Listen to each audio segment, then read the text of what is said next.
रूसी वैज्ञानिक मेंडेलीफ ने सन 1871 में उस समय ज्ञात लगभग 58 तत्वों को परमाणु भार के बढ़ते क्रम में रखकर एक सारणी बनाई, जिसे मेंडेलीफ की मूल आवर्त सारणी कहते हैं। इस आवर्त सारणी में हम देखते हैं तो बाएं से दाएं साइड में कुछ पंक्तियां होती हैं। इन पंक्तियों को हम श्रेणी कहते हैं। इन श्रेणियों की संख्या कुल मिलाकर 12 होती है। 1 से लेकर के 12 तक श्रेणी होती है। ये बाएं से दाएं तरफ खींची जाती हैं। इसके बाद इसमें हम देखते हैं तो ऊपर से नीचे की ओर भी पंक्तियां खींची जाती हैं, और ऊपर से नीचे जो पंक्तियां खींची जाती हैं इनको हम समूह या वर्ग कहते हैं, और वर्गों की संख्या कुल मिलाकर 8 होती है।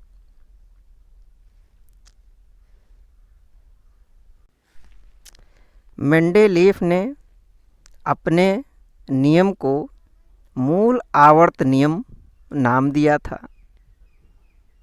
मेंडेलीफ के मूल आवर्त नियम के अनुसार यह कहा जाता है कि यदि तत्वों को उनके परमाणु भार के बढ़ते क्रम में व्यवस्थित किया जाए तो एक निश्चित अंतराल के बाद समान गुण वाले तत्व प्राप्त होते हैं। मेंडेलीफ ने बताया कि एक ही समूह में जितने भी तत्व उपस्थित होते हैं उनके गुणों में समानता पाई जाती है। यदि एक समूह के एक तत्व का अध्ययन कर लिया जाए तो उस समूह के सभी तत्वों के गुणों की जानकारी हो जाती है। जैसे मेंडेलीफ ने बताया कि यदि प्रथम वर्ग के लिथियम तत्व को पानी में डालते हैं तो तुरंत आग लग जाती है। तो इसी प्रकार से ये देखा गया कि यदि लिथियम के साथ जो रखे गए हैं अन्य तत्व जैसे सोडियम है, पोटेशियम है, इनको भी अगर पानी में डालते हैं तो पानी में तुरंत आग लग जाती है और उसमें से हाइड्रोजन गैस निकलने लगती है। तो इस प्रकार मेंडेलीफ ने तत्वों को उनके गुणों में समानता के आधार पर वर्गों में विभाजित किया था। जिस समय मेंडेलीफ ने ये आवर्त सारणी बनाई थी उस समय केवल 58 तत्व ही ज्ञात थे। देखिए, कुछ किताबों में और कुछ राइटर के द्वारा तत्वों की संख्या भिन्न भिन्न बताई गई है, लेकिन ये लगभग इसी के आसपास होती है। कहीं पर आपको 57 तत्व मिलेंगे, कहीं 58 तत्व मिलेंगे। तो लगभग 57 या 58 तत्व ही उस समय ज्ञात थे जिस समय मेंडेलीफ ने अपनी आवर्त सारणी बनाई थी। तो इस प्रकार मेंडेलीफ ने उस समय ज्ञात लगभग 58 तत्वों को आवर्त सारणी में बांटा, जिसमें आपने देखा कि 8 वर्ग होते हैं और 12 श्रेणियां होती हैं। तो चलिए हम देख लेते हैं उस समय कौन कौन से तत्व प्राप्त थे जिस समय मेंडेलीफ ने आवर्त सारणी ये बनाई थी। तो देखिए, ये हमारा प्रथम वर्ग है, यानी प्रथम समूह है। तो प्रथम समूह में कौन कौन से तत्व हैं, देखिए यहाँ पर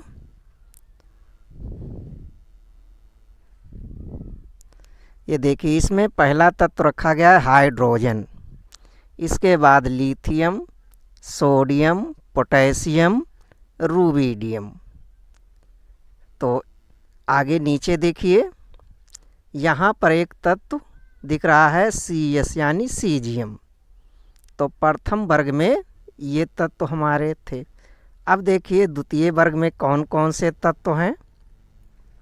तो द्वितीय वर्ग में पहला तत्व देखिए बेरिलियम, इसके बाद मैग्नीशियम, फिर कैल्शियम, इसके बाद जिंक और फिर स्ट्रैंशियम तत्व है। और नीचे देखिए इस वर्ग में कौन कौन तत्व हैं। यहाँ पर देखिए ये कैडमियम और बेरियम। अब चलिए हम अगले वर्ग में देखते हैं, यानी तीसरे वर्ग में कौन कौन से तत्व हैं। इसमें पहला तत्व बोरान है, दूसरा तत्व एल्यूमिनियम है।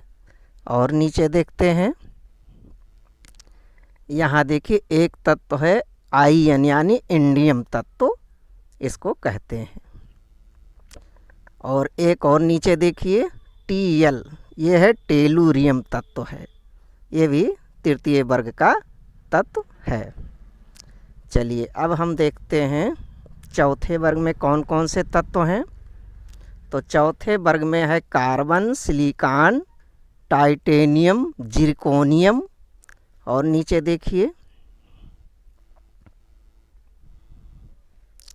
ये SN, ये टिन है, इसके बाद PB लेड है और TH थोरियम तत्व है। ये थोरियम रेडियो एक्टिव तत्व होता है। अब आइए देखते हैं पांचवें वर्ग में कौन कौन से तत्व हैं। पांचवें वर्ग में nitrogen, phosphorus, vanadium, arsenic, niobium. और देखिए नीचे इसके बाद हम छठवें वर्ग में देखते हैं। छठवें वर्ग में ऑक्सीजन है, सल्फर है, क्रोमियम है, सेलेनियम, मॉलिब्डेनम। और देखिए नीचे तत्व ये है टेलुरियम और W, ये है टंगस्टन। ये महत्वपूर्ण धातु होता है टंगस्टन, इसी के द्वारा विद्युत बल्ब का निर्माण होता है, जिसके द्वारा तंतु बनता है। अब आइए देखते हैं सातवें वर्ग में। सातवें वर्ग में यह है फ्लोरीन, क्लोरीन, मैग्नीज। और नीचे देखिए ये है ब्रोमीन। और नीचे देखिए ये है आयोडीन। इसकी कमी से हमारे शरीर में घेघा रोग हो जाता है। अब इसके बाद देखिए आठवें वर्ग में कौन कौन से तत्व हैं।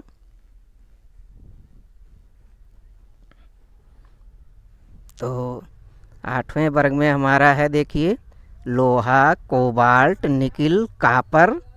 और नीचे देखिए ये है रुथनियम, रेनियम, PB लेड और Ag सिल्वर तत्व है। तो इस प्रकार से देखिए और नीचे तत्व हैं कुछ।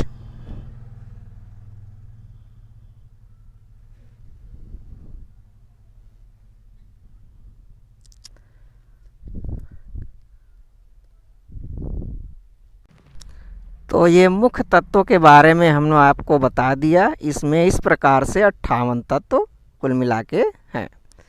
तो अब हम देख लेते हैं कि ये जो मेंडेलीव की मूल आवर्त सारणी है, इससे क्या फ़ायदा हुआ, यानी क्या लाभ हुआ।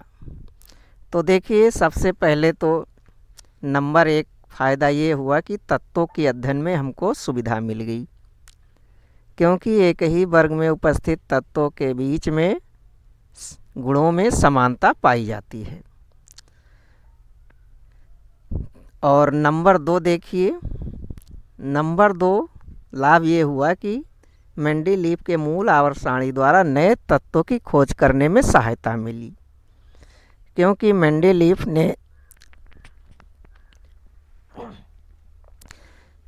मेंडेलीव ने जिस समय ये आवर्त सारणी बनाई उस समय तो केवल 58 तत्व ज्ञात थे, लेकिन मेंडेलीव ने बताया था कि हमारे ब्रह्मांड में 118 तत्व विद्यमान हैं।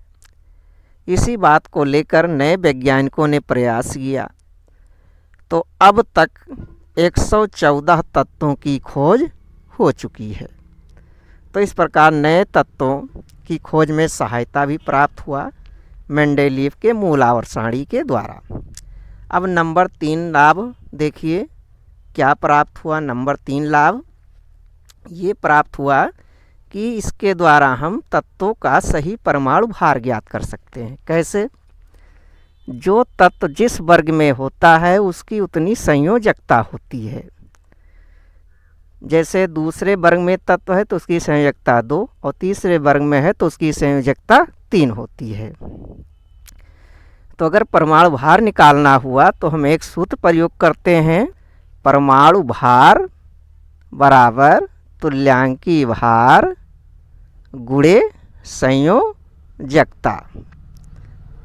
तो इस प्रकार से हमारा परमाणु भार ज्ञात हो जाता है। लेकिन मेंडेलीव के इस आवर्त सारणी में कुछ दोष भी पाए गए, वो भी देख लिया जाए। तो नंबर 1 दोष क्या पाया गया?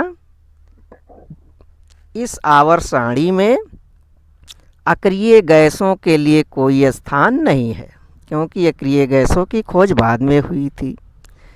इसके बाद इसमें समस्थानिकों और संभारिकों के लिए भी कोई स्थान नहीं है, क्योंकि समस्थानिक और संभारिक भी बाद में खोजे गए। और नंबर 3 क्या दोष है? हाइड्रोजन परमाणु को प्रथम और 7वें, फर्स्ट और 7th दोनों समूह में रखा गया है, जो कि आवर्त सारणी का दोष है। और कहीं कहीं पर आवर्त सारणी में अधिक परमाणु भार वाले तत्व को कम परमाणु भार वाले तत्व के पहले भी रखा गया है। ये भी दोष कहीं कहीं पर पाया गया है।